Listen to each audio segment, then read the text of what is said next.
Olá, bom dia a todos. Estamos aqui mais uma vez reunidos para darmos continuidade às reflexões que a gente já vem fazendo. Então, para isso, eu convido a todos que possamos estar reunidos em comunhão de pensamentos nesses instantes, elevando nossos pensamentos até o nosso Mestre Jesus, o nosso amigo de sempre, para que Ele nos assista, esteja sempre conosco e para que Ele leve a nossa rogativa até mais alto, até Deus nosso Pai, com muita gratidão. Gratidão por mais um dia de vida, gratidão por podermos estar, de alguma forma, trocando nossas energias, os nossos pensamentos, estarmos produzindo, termos saúde, termos família, termos casa, por todos os recursos que muitas vezes até nem merecemos. Mas então, já que Deus confia em nós e nos colocou na situação e na posição em que estamos, que possamos fazer o nosso melhor, que possamos ser merecedores de todos os recursos que temos, procurando ser um ser humano melhor, cada dia melhor, procurando ser um ser humano que olha para dentro de si mesmo e reconhece as falhas que temos e tentando fazer o que possamos para corrigi-las. E assim nesse trabalho diário, contínuo, de reforma íntima, que nos dá leveza, que nos confere uma paz,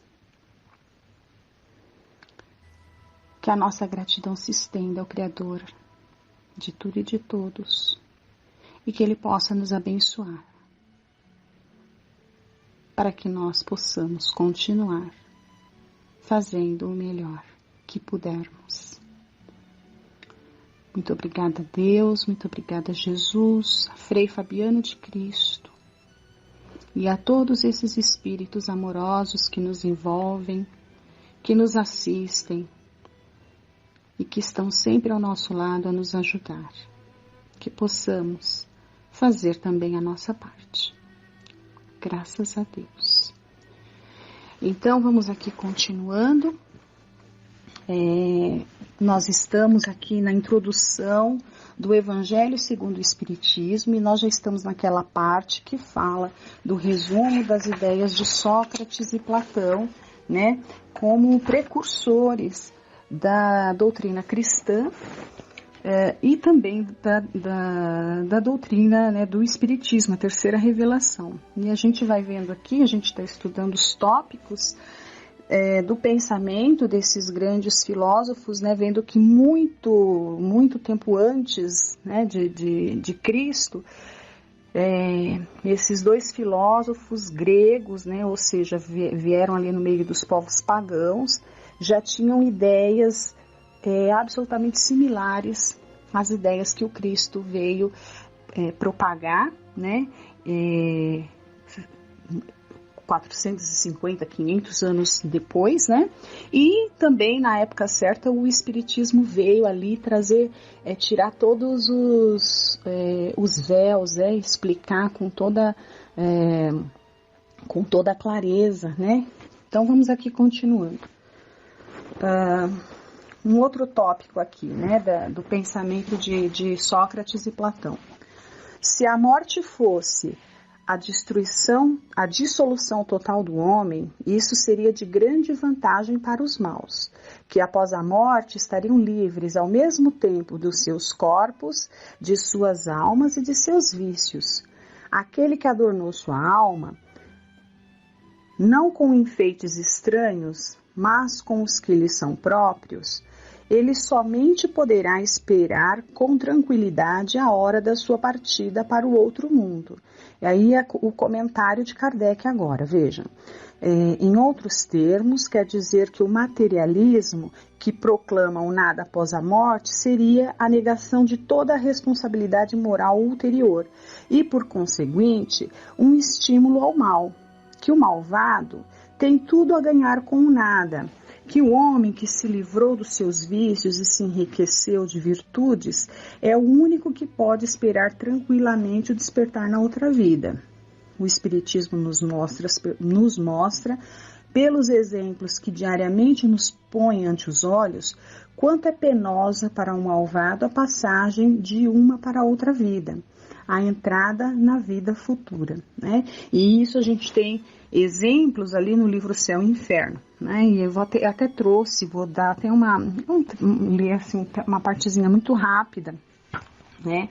Então aqui, olha, no Céu e Inferno, ele, na primeira parte que fala da transição, né? Ele fala aqui entre várias coisas, é muito interessante a gente estar lendo isso daqui, né? Fala da perturbação, né? Dessa passagem e tudo mais.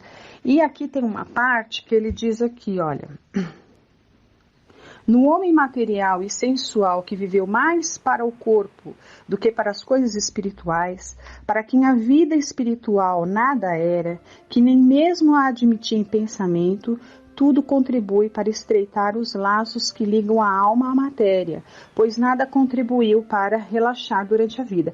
E esse trecho que eu tiro aqui, ele está falando da perturbação espiritual que muitos espíritos passam, né, logo após o reencarne. Então, quanto maior é esse apego à matéria, é viver uma vida única e exclusivamente para as coisas da terra, sem se preocupar com as coisas da alma, então essa perturbação é tanto quanto maior, né? Então, fazendo um paralelo com essa primeira parte aqui que a gente leu, ele está dizendo o seguinte: se a morte fosse a dissolução total, seria uma vantagem para os maus, né? Porque realmente não haveria consequência nenhuma de uma vida totalmente egoísta, materialista, enfim, né? Porque tudo acabaria. Mas como a gente sabe, e o sábio, né, o filósofo sabe disso, entende que realmente não é assim, muito pelo contrário, né? A passagem, nessa transição para o outro lado, ela vai ser mais ou menos tranquila, segundo foi mais ou menos bem vivida, né, a vida desse lado, com quais vistas, quais foram os móveis assim das nossas ações aqui desse lado, né? Um outro trecho aqui, que a gente continua lendo, do pensamento de Sócrates e Platão, é aqui, olha: o corpo conserva os vestígios bem marcados dos cuidados que se teve com ele ou dos acidentes que sofreu. Acontece o mesmo com a alma, quando ela se despoja do corpo.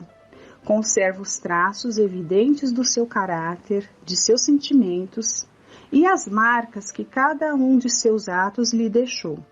Assim, a maior desgraça que pode acontecer a um homem é a de ir para o outro mundo com uma alma carregada de culpas. De tantas opiniões, a única que permanece inabalável é a de que mais vale sofrer que cometer uma injustiça, e que, antes de tudo, devemos aplicar-nos a não aparecer, mas a ser um homem de bem. Então, esse daqui são trechos, né, das conversas de Sócrates com seus discípulos ali quando ele estava na prisão. Então, veja. Aqui agora a parte que Kardec nos faz um comparativo. Aqui se encontra outro ponto capital, hoje confirmado pela experiência, segundo o qual a alma não purificada conserva as ideias, as tendências, o caráter e as paixões que tinha na terra. Isso é óbvio, né? Ninguém se transforma. A morte não tem poder mágicos para fazer com que ninguém vire ou anjo ou demônio. A pessoa conserva exatamente aquilo que ela sempre foi, né? A personalidade que sempre teve. Bom, vamos lá. Esta máxima, mais vale sofrer do que cometer uma injustiça, não é inteiramente cristã? É o mesmo pensamento que Jesus exprime por esta figura. Se alguém te bater numa face, oferece-lhe a outra.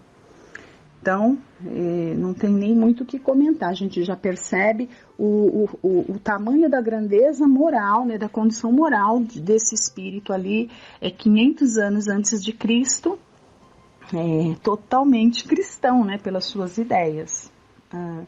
Já tinha essa consciência, né, de que não estamos aqui para fazer mal a ninguém, né? Muito pelo contrário, nós estamos aqui na Terra para fazer todo o bem que a gente possa, para a gente galgar ali estágios mais elevados, né, na nossa elevação espiritual. Aí vamos aqui outro trecho do pensamento de Sócrates, né, e Platão. De duas uma. Ou a morte é a destruição absoluta, ou é a passagem de uma alma para outro lugar. Se tudo deve extinguir-se, a morte é como uma dessas raras noites que passamos sem sonhar e sem nenhuma consciência de nós mesmos. Mas se a morte é apenas uma mudança, uma passagem para um lugar em que os mortos devem reunir-se, que felicidade há de ali reencontrar os nossos conhecidos. Meu maior prazer seria o de examinar de perto os habitantes dessa morada e dentre eles distinguir como aqui os que são sábios dos que creem sê-lo e não são. Mas já é tempo de partirmos, eu para morrer e vós para viver.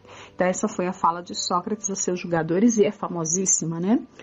Essa parte final, quando ele diz, já é tempo de partirmos, eu para morrer e vós para viver. E a gente percebe aqui, eu até estou me recordando há 2000 anos, né?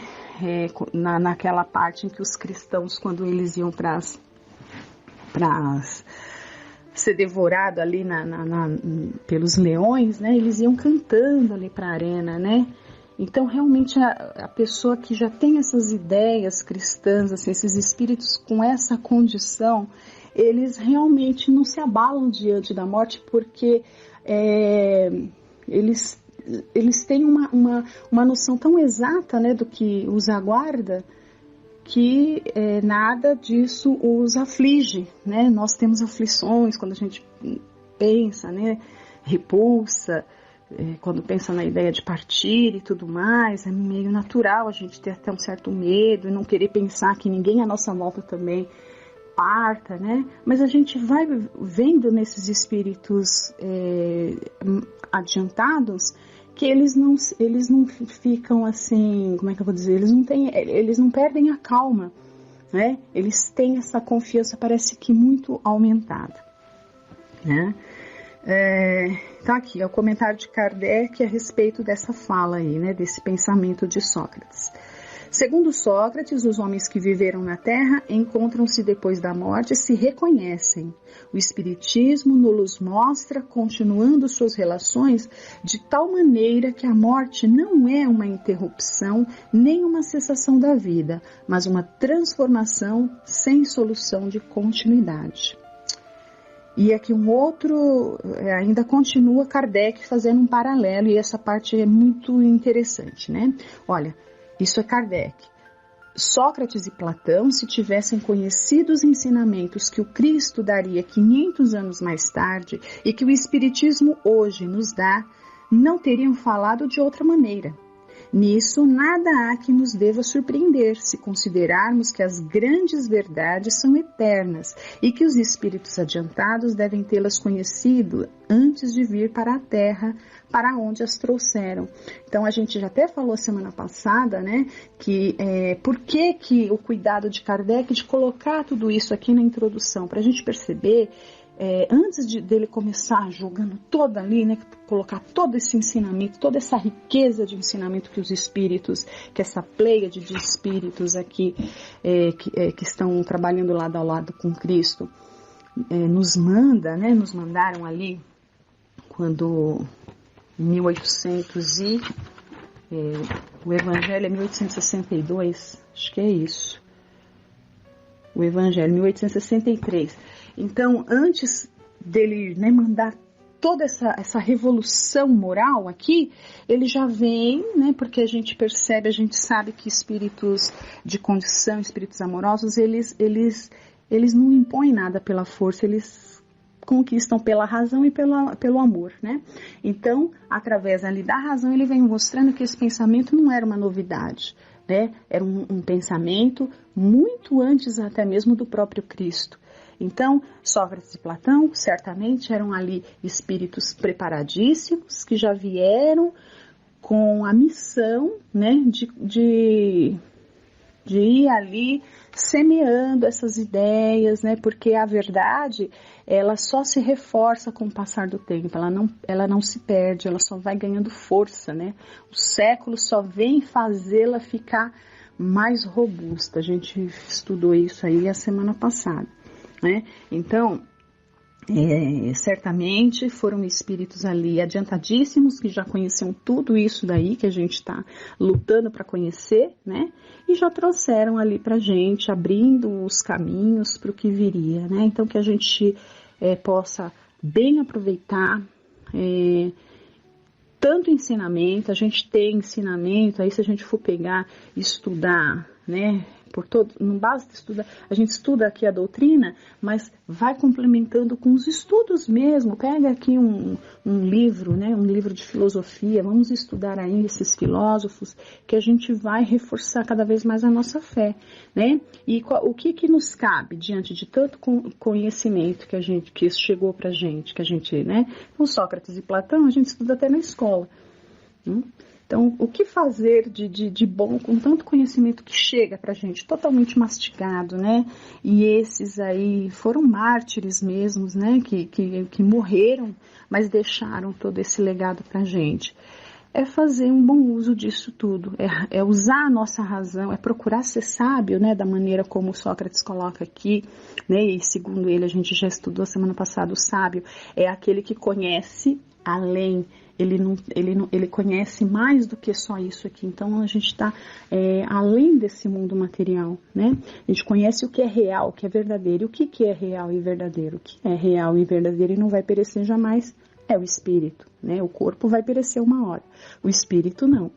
Então, que a gente procure ser um pouco mais sábios na nossa existência, né? Cuidando, sim, claro, temos que viver com os pés no chão, viver, né? O homem no mundo, tem até uma passagem assim no Evangelho, viver dando conta das nossas responsabilidades no mundo, responsabilidades materiais mesmo, né? Mas também dando o mesmo peso, o mesmo valor e a mesma importância com vistas ao nosso crescimento espiritual, né? Fazendo o bem, fazendo o melhor que a gente possa, se corrigindo, se corrigindo o tempo todo, sem vergonha de se corrigir. A gente é muito orgulhoso, a gente tem vergonha de se corrigir, não podemos ter vergonha de se corrigir. A gente precisa se corrigir, nem que seja todo dia, toda hora. Né? Uma hora, quando a gente aprender de verdade, a gente para de se corrigir. Mas enquanto isso não acontece, a gente tem que deixar de ser orgulhoso e se corrigir sim, né, para procurar vivermos aí, né, um pouquinho também da nossa vida espiritual. Então, é isso, agradeço a todos.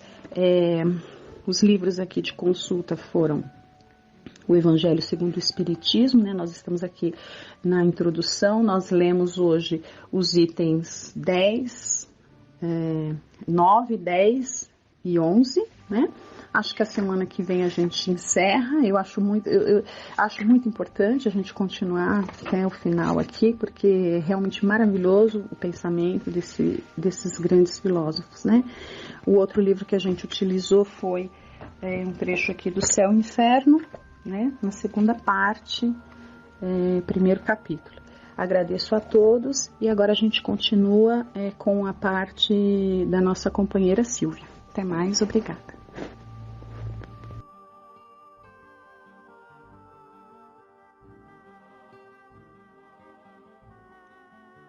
Boa noite a todos.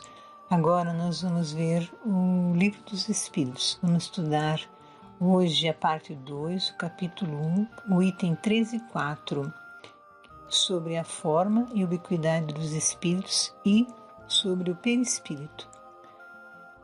A questão 88. Os espíritos têm uma forma determinada, limitada e constante? Resposta: aos vossos olhos não, aos nossos sim. Eles são, se o quiserdes, uma flama, um clarão ou uma centelha etérea. Kardec recebe como resposta que os espíritos têm sim uma forma, mas nós não somos capazes de identificá-la. Devemos entender a palavra espírito aqui como a parte essencial do ser espiritual, o espírito em si. Recordemos que nós, encarnados, temos o nosso corpo de carne, mas também temos um corpo chamado de perispírito que sobrevive ao corpo de carne. O espírito e o corpo têm formas semelhantes, sendo que o perispírito é que dá forma ao corpo. O corpo que temos quando encarnados e o perispírito não é a essência do ser espiritual. Esta essência é o espírito, o ser pensante, e é este que não temos como conhecer a sua forma.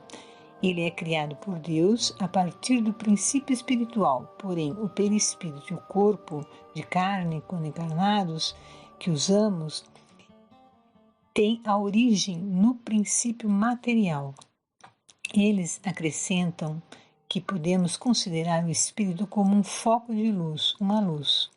Kardec, perguntando ao espírito na questão 88A se esse foco de luz tinha uma cor, eles respondem que sim, e que essa cor pode variar do escuro ao brilho rubi, conforme a pureza do espírito.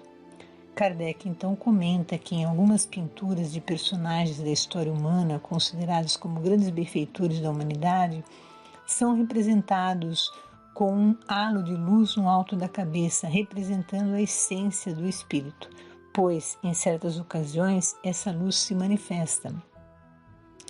E esse fenômeno acontece com Jesus e foi relatado por Mateus no capítulo 17, versículo de 1 a 8. Jesus subiu a uma alta montanha e levou consigo os irmãos Tiago e João e também Pedro. Em dado momento, ele se transfigurou e o rosto ficou brilhante como o sol e a roupa branca como a luz. E logo em seguida viram Moisés e Elias conversando com Jesus. Agora nós vamos ver a questão 89. Os espíritos gastam algum tempo para cruzar o espaço? Resposta: sim, mais rápido como o pensamento. Então, o espírito leva um tempo para percorrer o espaço, mas o tempo que ele gasta para esse deslocamento depende até certo ponto do seu grau evolutivo e não só da sua vontade de como deslocar. Ele pode de súbito ir de um local para outro ou ir mais lentamente volitando. Ele pode fazer ideia do quanto se deslocou caso se importe em observar esse aspecto no ato de deslocar. Há aqueles que conseguem estar em outro lugar com a velocidade do pensamento. Quando paramos e ficamos introspectivos, nos desligamos do corpo por curtos espaços de tempo. A nossa alma está onde o nosso pensamento está. Claro, isso não ocorre sempre, em algumas ocasiões. A questão 91. A matéria oferece obstáculos ao espírito? Resposta: não. Eles penetram tudo, o ar, a terra, as águas, o próprio fogo lhes são igualmente acessíveis. Então, por essa resposta, vemos que os espíritos podem atravessar corpos sólidos também. Inclusive, eles podem atravessar as paredes de uma casa, por exemplo.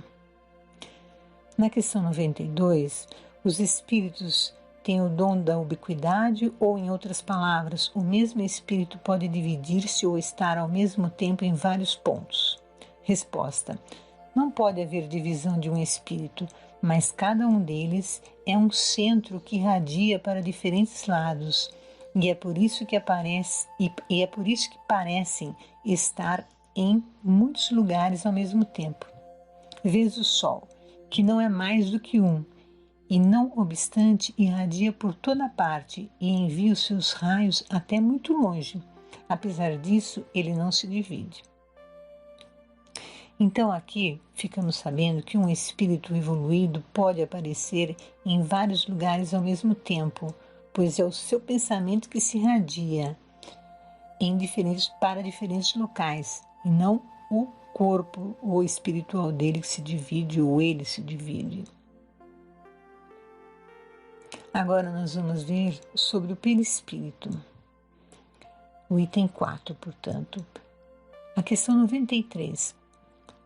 O espírito propriamente dito vive a descoberto ou, como pretendem alguns, envolvidos por alguma substância? O espírito é envolvido por uma substância que é vaporosa para ti, mas ainda bastante grosseira para nós, suficientemente vaporosa, entretanto, para que ele possa elevar-se na atmosfera e transportar-se para onde quiser. Como a semente de um fruto é envolvido pelo perisperma, o espírito propriamente dito é revestido de um envoltório que, por comparação, se pode chamar perispírito. Kardec, comentando a resposta dada pelos espíritos, compara as partes do espírito com as partes de um fruto. Se considerarmos a semente como um espírito, a parte que o envolve pode ser comparada como sendo o perispírito. O espírito, que é a essência do ser pensante, ele é revestido de um corpo sutil que denominamos de perispírito. O perispírito acompanha a evolução do espírito, passando por modificações conforme o grau evolutivo em que ele está. O perispírito, ele tem basicamente o formato do corpo de carne para nós que estamos encarnados, mas na verdade é o perispírito que modela o corpo carnal. É através do perispírito que os espíritos se reconhecem um ao outro no plano espiritual. O perispírito é modelável pelo próprio pensamento do espírito. Assim, quando um espírito que foi conhecido de uma pessoa pode aparecer para essa pessoa como ela o conheceu, e se outra pessoa o conheceu em uma outra encarnação, quando ele tinha, portanto, uma outra aparência, ele vai aparecer para essa pessoa nesta outra aparência física. Isso acontece conosco também, embora encarnados, se estamos tristes, o nosso perispírito adquire uma disposição diferente que transparece no nosso corpo.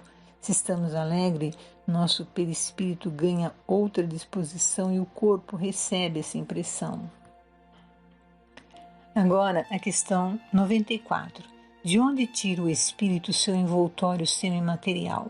Resposta: do fluido universal de cada globo. É por isso que ele não é o mesmo em todos os mundos. Passando de um mundo para outro, o espírito muda de envoltório, como mudais de roupa. O nosso espírito é formado a partir de modificações do fluido cósmico que envolve o planeta em que vivemos. Esse fluido cósmico tem constituições diferentes em cada mundo. Portanto, quando um espírito evolui e ele deve ir, portanto, viver em outro planeta, ele muda o envoltório do seu perispírito.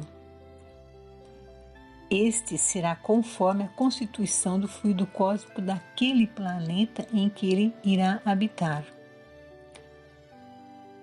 Bom, por hoje encerramos o nosso estudo do Livro dos Espíritos e, fechando o nosso estudo, faremos a oração que Jesus nos ensinou e pedimos a Deus por todos os doentes que vivem neste planeta e por aqueles seus cuidadores nas mais diferentes condições. Pai nosso que estais nos céus, santificado seja o vosso nome. Venha a nós o vosso reino. Seja feita a vossa vontade, assim na terra como nos céus. O pão nosso de cada dia dai-nos hoje. Perdoai as nossas dívidas, assim como nós perdoamos os nossos devedores, e não nos deixeis cair em tentações, mas livra-nos, Senhor, de todo o mal. Que assim seja.